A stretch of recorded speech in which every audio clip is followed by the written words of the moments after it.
So 3, 2, 1. Good counting. Boom.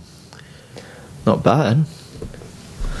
Jackie Bowen, we're back. White Axe, how are G&, you? Good, mate. The G&JB show. We're on season 3 now.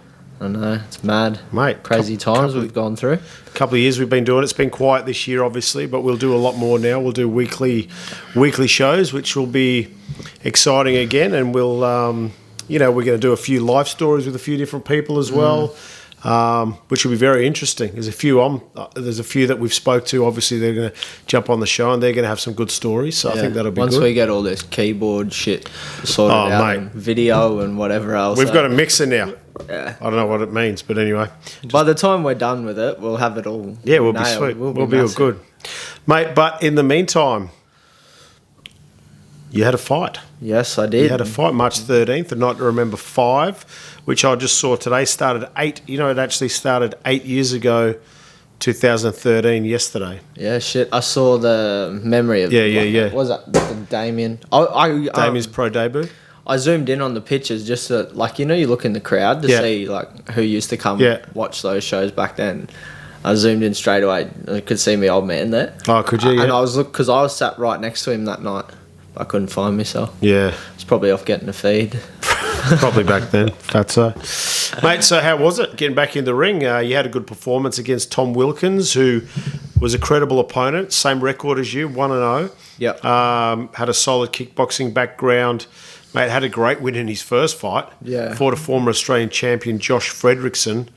And had a win. So we were, I think we were a bit worried about this. Well, not worried, but had to be switched on. About this fight. I think that's when I'd perform best. Is just when you need that little bit of fear, I guess. And it's not fear as in I'm shitting myself. It's fear as in I'm scared to lose in front of so many people. And it had been so long, and I'd fortunately got a few people on board as sponsors over that COVID period with Paddy Murphy and one of my best mate Gabe. His family's business jumped on board as well, and Dad's best mate Steve Feast as well. So I had so much support, so much backing, and it was time to.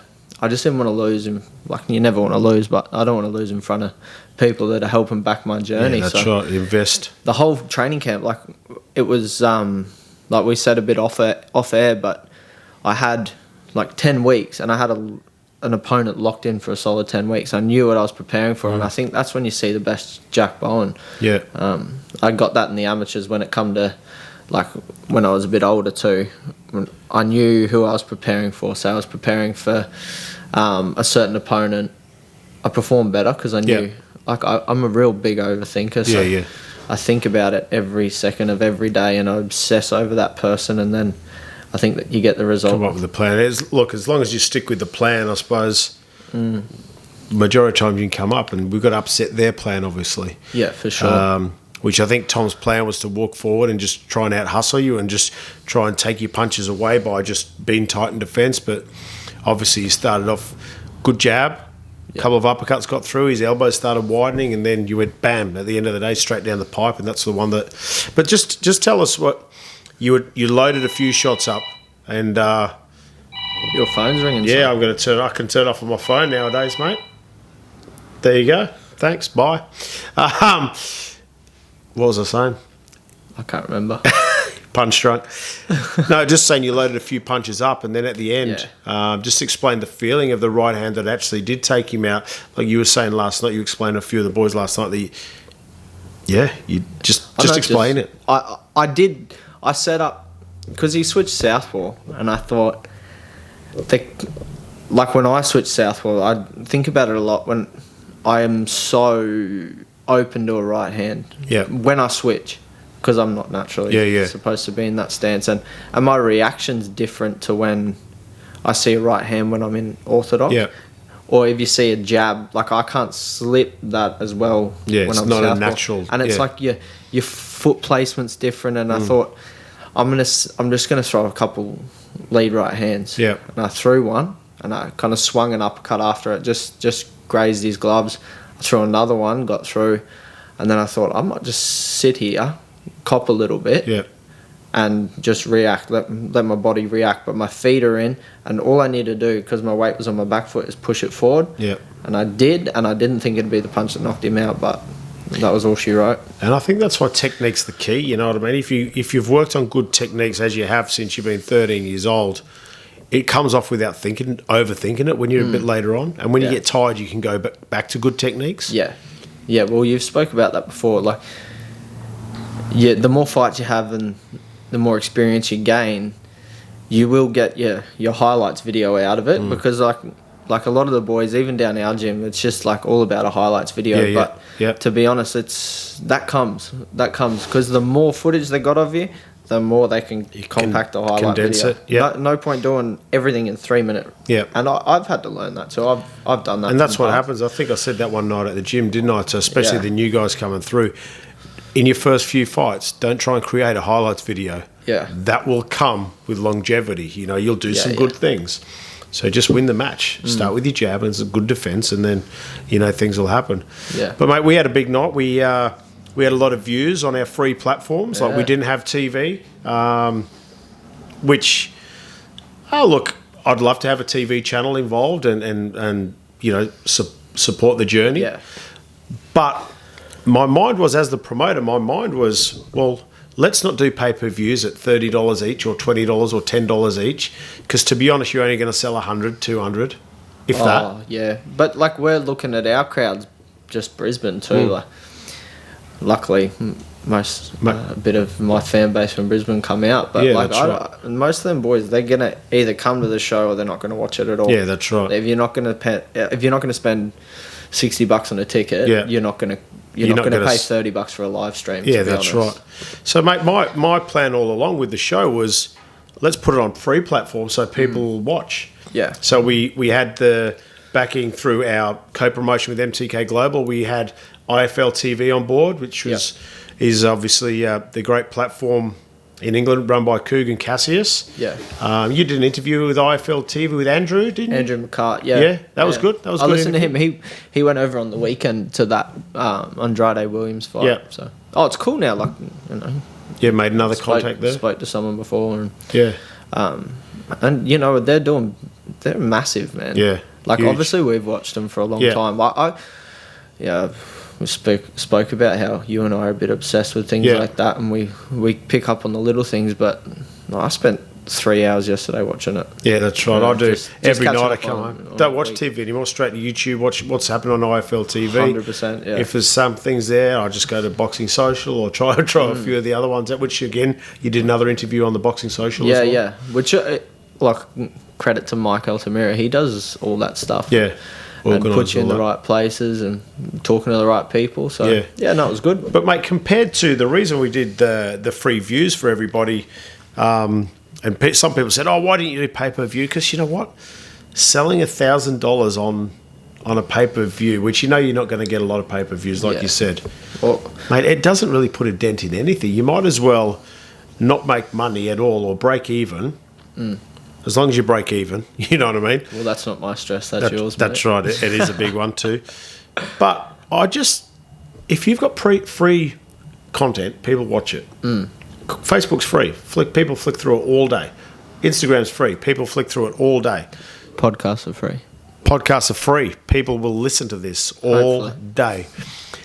But because we were on the IFL TV platform, we had 15,000 live views on the IFL. We are also on 2 Facebook channels, NITV and also the Boxing Shop Facebook page, and we're also on SBS On Demand. Those combined 4 stations, we had over 40,000 live views. Not the last show, because I don't have the stats, so I'm not going to talk about the last Foxtel show. I don't have statistics. But the 2 prior ones had 10,000, 11,000 views. We had 40,000 live views on a free platform. And people's attention nowadays is in their phone. Yeah. That's what they look at. Even when you're watching something on TV, you're flicking through your phone. Yeah. So that was my plan all along, to build some data, show people's eyes are on free stuff. People watch YouTube.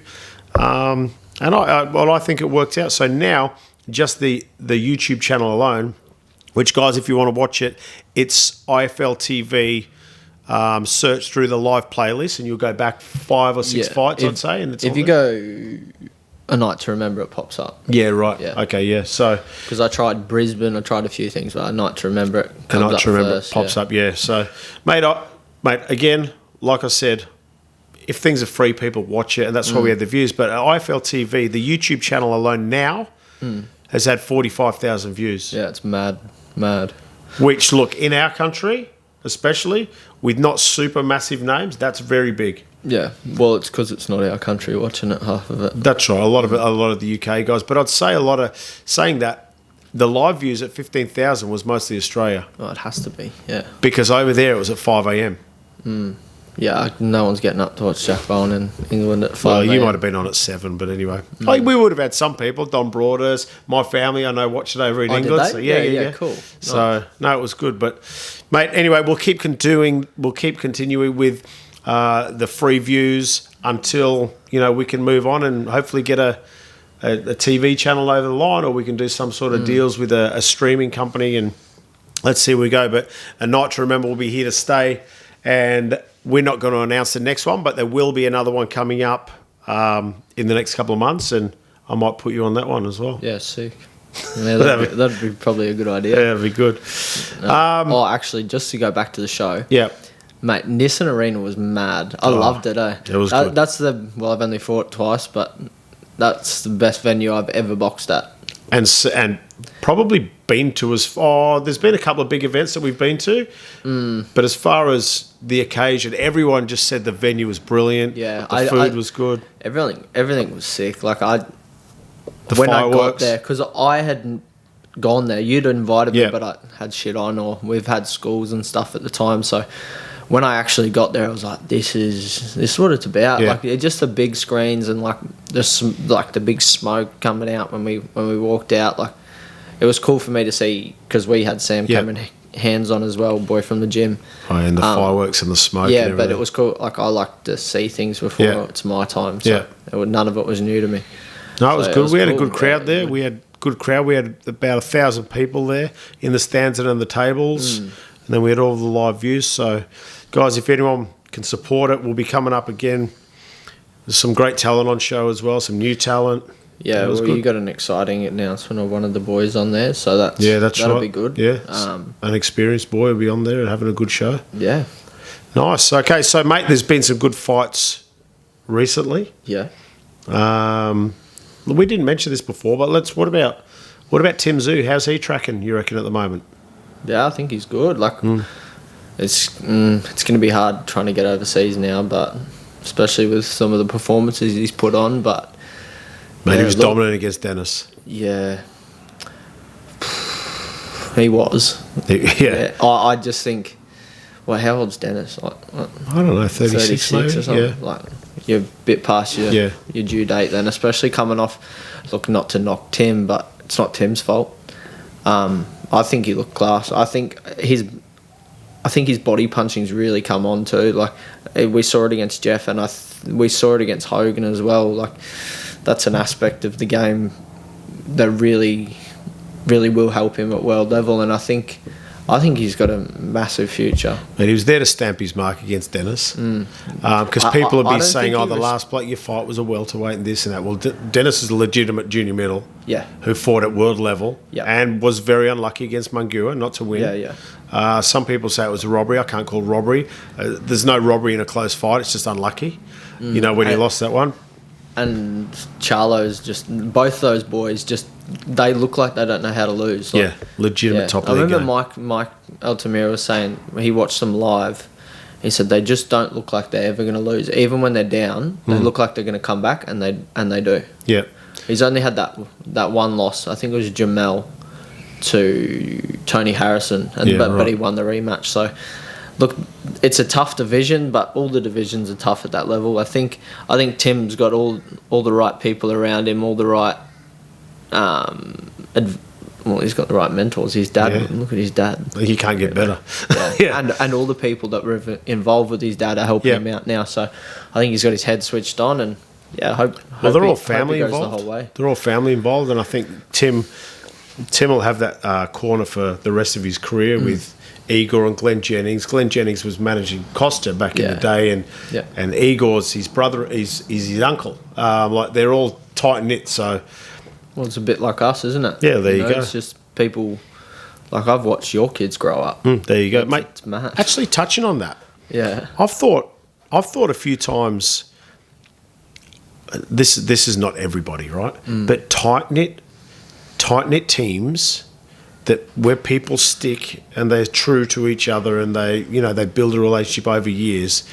Generally, I reckon there's more success there than people that jump around. Yeah, for sure. Because I remember watching Conor McGregor was talking to Eddie Alvarez before their fight, and Eddie was given the old boxing spiel about, I've moved over to Mark Henry, the guy's name was, moved over to Mark Henry now, and this is the best boxing or best fighting I've ever done or whatever. How many times do you hear that? It's like, but that relationship's not there. But that guy's never...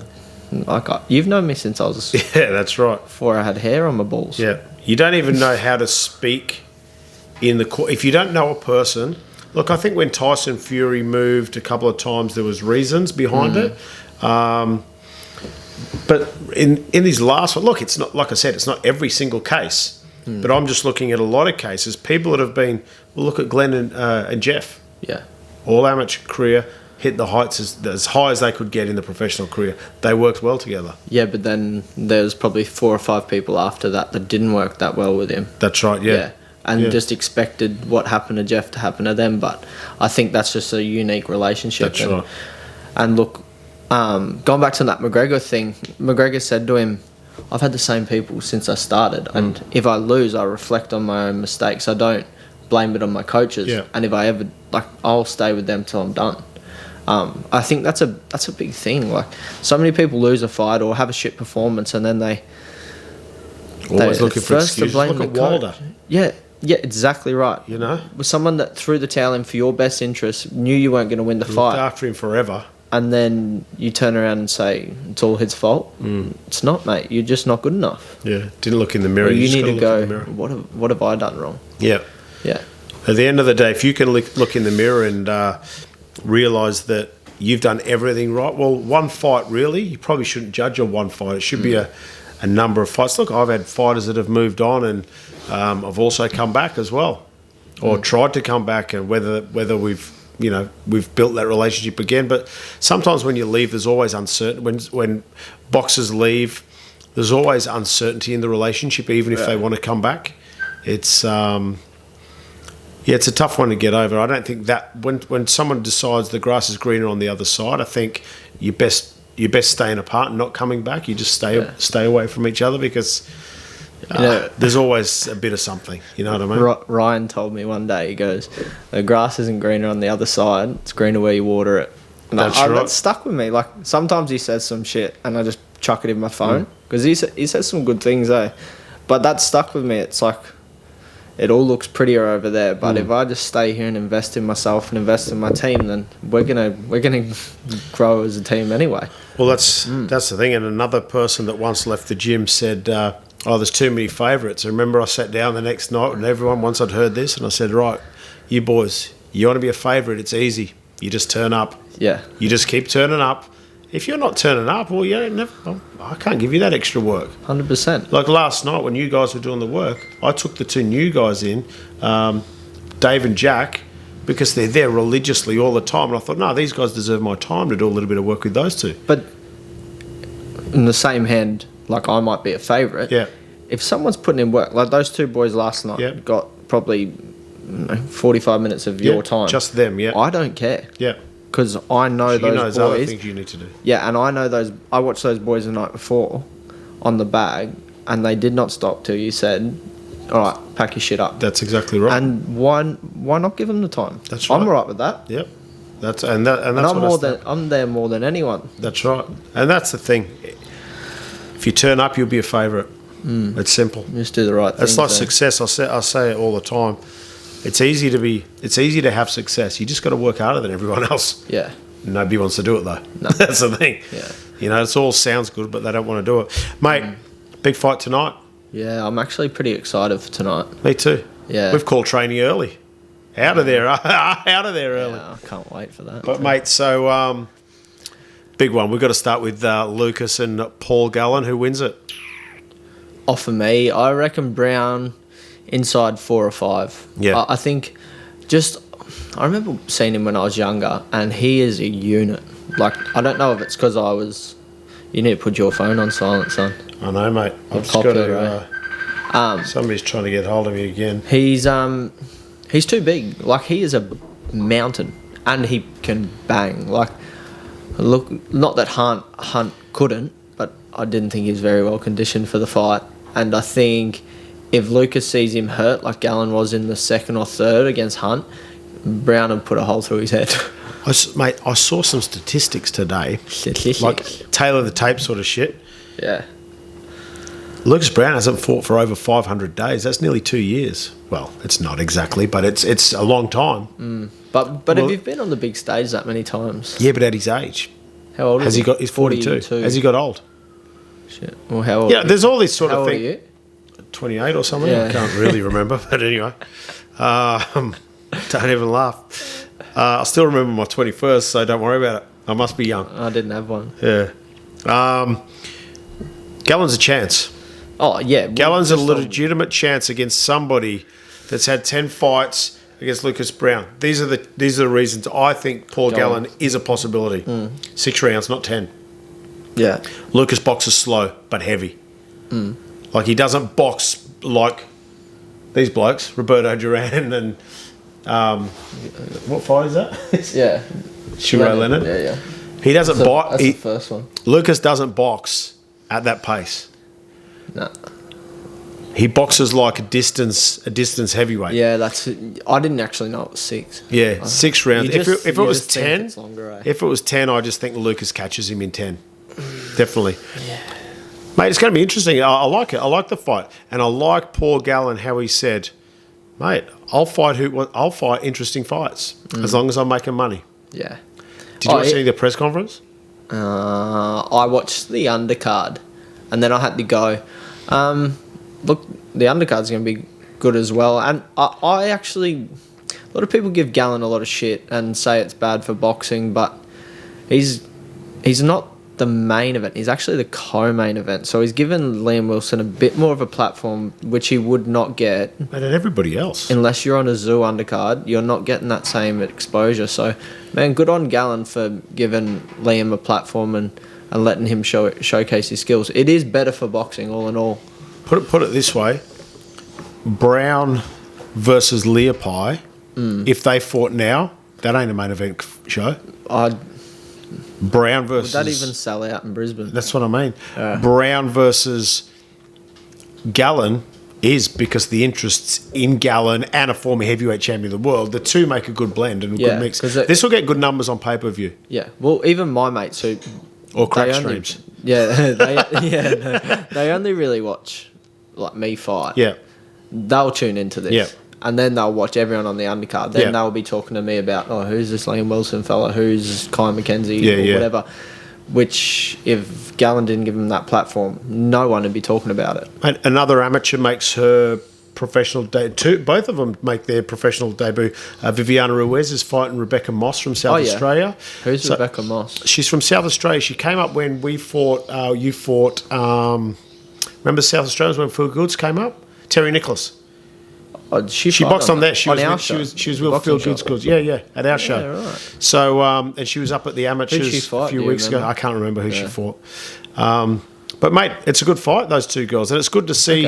It's what it's really good to see, a South Australian, because there's no professional boxing in South Australia. Yeah. Turning pro, coming up, having a fight up, and turning pro, and it's good to see people turning pro now and getting some opportunities. Like Jess got her opportunity as well. Yeah, Jess on a no limit show. So I like it. It's good. Yeah, I couldn't even remember. You'd know if you saw. No, I know of Viviana. Yeah. I don't know her personally. Yeah. But wish all the best to the girls. And will they be on the... They'll be on the prelims. I think it's on Fox. I think it's on Fox. Is the main on... You have to pay? You flick over at 7 p.m. pay-per-view. Yeah, right. But mate, I'll just bludge off mum and dad's account then. of course you will. Yeah. You've been doing it for years, Yeah, mate. fucking know. But what about Brubaker Spark? I got Spark in that. Because he beat you and you were 14? Yeah, he bashed the fuck out of me, actually. No, I was all right for the first round. And I thought he's a boy from Toowoomba. I had about... That's your fault. I had about... actually, probably would have had about 10 fights. He had about 40 odd. Yeah. But his record was like half and half. And I was like, oh, he's fucking... Yeah, that's easy. But anyway, his wins have had more than fights, haven't they? Yeah, I remember... That's probably one of the hardest times I've been hit, eh? But I think it's because you're 14. But he's still known that he's still known as a puncher now, though, too. Yeah. Well, mate... You didn't get stopped by him, though? No, lucky. Like everybody else is getting stopped. Yeah, lucky I grew up. Yeah. Grew up quick. I got out of that. That would have been at like 60 kilos. 50, How old were you? 15, 16? No, I was like 14. 14? Yeah, that was my first ever state title. One of about 5 or 6 that I lost. Yeah. That's the way it goes. You just keep working. You get there in the end, though. Yeah. But, mate, I think Stevie Spark catches Jack Brubaker. I think he's too busy, and I don't think Brubaker's going to have enough power at welterweight to push him back. I think we saw that with... I know Zoo's a different animal to Spark, but Zoo just walked him down. Like, what did he stop him in 4? Yeah, I think Jeff threw the towel, didn't he, or something like that. Yeah. So I think I reckon it's a good matchup, but it's 50-50. I think Jack brings a lot to the sport. Brings a bit of character. Yeah, he brings a bit. Do you know what? I like this it. is no disrespect to either boxer. Please don't anyone think this is disrespectful. But I don't think either of them are going to be world champions. But it's a great Australian level fight. It really is. If you know boxing or Australian boxing, this is a fight that excites you. It's like some of the Brit matchups, you know what I mean? That the world will never know who they are. But those, if you follow it, you do, I suppose, obviously. But, mate, I like this fight. This is a good one. Yeah. Lenny Zappavinga also against Daniel Kennedy. Yeah. How old's Lenny Zappa now? There's a box for 3 years, has he? He looked fucking ripped, but... Mate, he looked like a racehorse, didn't he? Huge. Real big. Yeah, so... I don't know if he's... What weight's that at? 60... Saying that, he's probably been pumping irons since he's retired a few years ago. He hasn't fought, you know? When someone looks like they fresh out of jail? Yeah, That's what he looks like. He looked... I don't think he has the... No. He looked jacked, eh? Yeah. So did... I think it's at welterweight, I think. Yeah, I reckon... Well, I think Lenny... what's his name? Lenny wins that. Yeah. I should know that. Yeah. Lenny... Who'd the other guy fight not long ago? I think he fought Brubaker. Maybe Brubaker. And he's had another fight as well. He had another fight. Another couple of good fights on TV. One was very unlucky.